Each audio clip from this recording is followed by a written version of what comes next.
remember learning about Lynx a long time ago when digital audio workstations were primarily 2 channels, just like a stereo operation. And there was a Lynx card out. PCIe, I don't even remember, but it was for Windows, I think, at the time, and that's the machines I was using, experimenting with that kind of stuff. And that's when I remember seeing the name and that kind of stuff.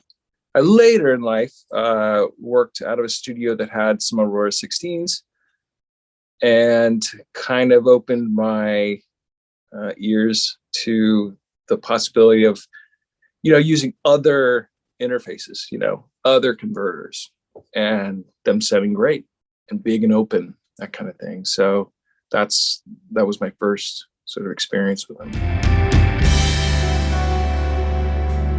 And if you were on Windows, you were kind of hosed, because back then, Digi was only Mac. So for me, I didn't have the money to just go, I'll just buy a Mac, or whatever at the time. I had just purchased like my, what was it, a 166 or something, or 266, fast computer, right? So I was just getting into like, wow, I can actually, instead of going to my DAT tape, I could go to my computer and I can draw fades and I can add these things called plugins. That was all new to me. So, yeah.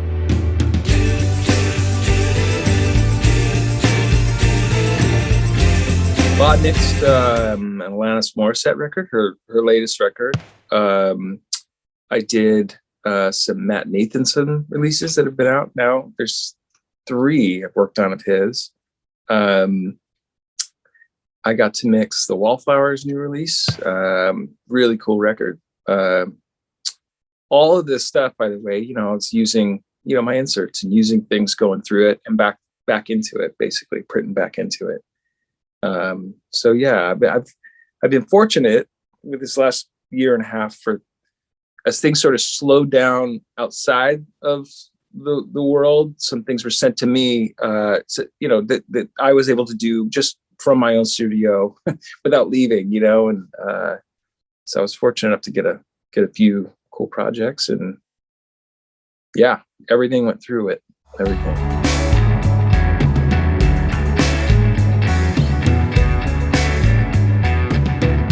So I use a lot of outboard stuff. And so I'm using, I've got 32 channels, and it's all plugged into and being used as inserts. So I can send and return to all my external stuff. Do a lot of stuff with, pedals, even down to compressors and just outboard gear.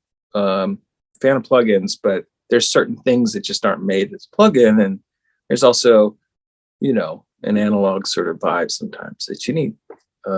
Anyway, that's my interface, and that's what I'm using within Pro Tools, and it's pretty amazing setup. It actually works when I got it all going, and I do one other thing where I have a summing mixer, so I can actually go out and sum together too, and then come back in, and I always print back through it. So that's kind of what I'm doing.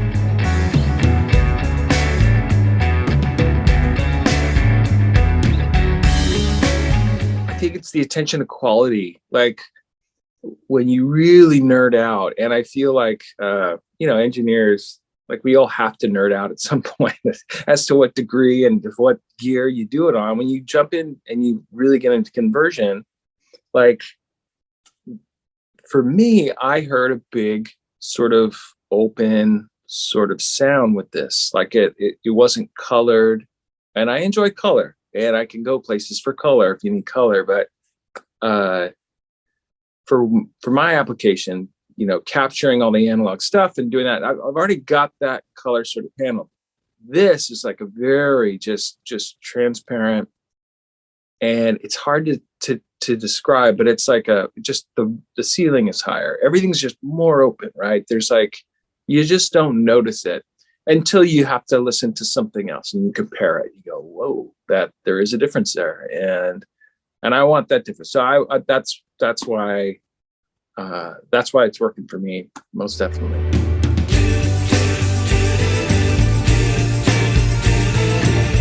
I'm an avid non-reader of manuals, so definitely had to call for something really idiotic. I don't even remember what it was, but I got a hold of them, and they were awesome.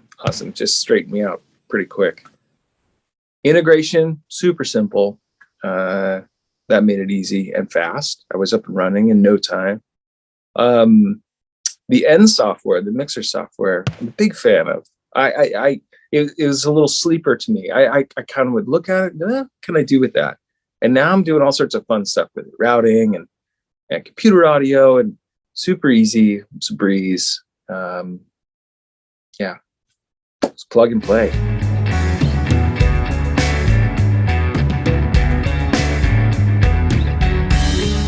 So live, I was able to. So out on tour, we did a live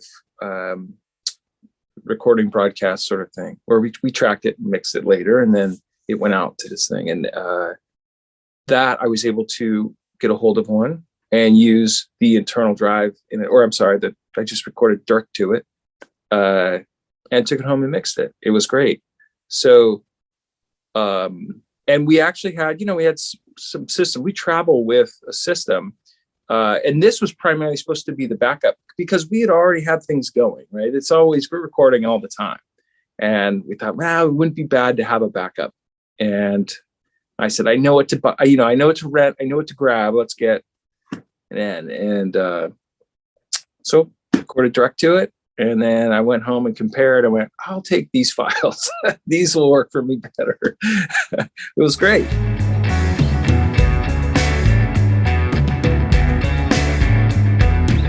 Yeah, I started out in bands playing drums. One of my first bands, I was like one of two guys in the band who could go to the 4-track and kind of figure out the routing, and you pan here when you want to record this track, pan this, all those little idiosyncrasies about 4-track recording. So I wasn't afraid of that.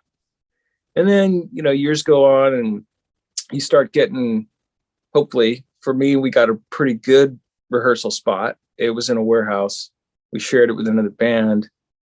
And then our 4-track, we upgraded to an 8-track, and it was reel to reel. So that was cool. And then we just start putting more money into that kind of stuff. And I was the one who was like, I can run it. I have no problem running it.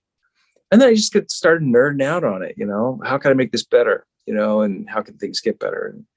And I found myself down at the studio, at the rehearsal room, the warehouse, sitting here, spending more time than say looking for a real job, which I should have been doing.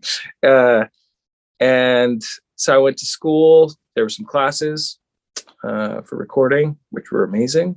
I took those, and then it all took off from there. I started a studio with a friend, and sort of just compiled. He was doing the exact same thing as I was, drummer in a band, got his own stash of gear, and we both combined our things, all of our studios together into that warehouse. And sure enough, a lot of our friends wanted to record. And then you get calls from different people, different labels start hitting us up, and things just sort of escalated from there.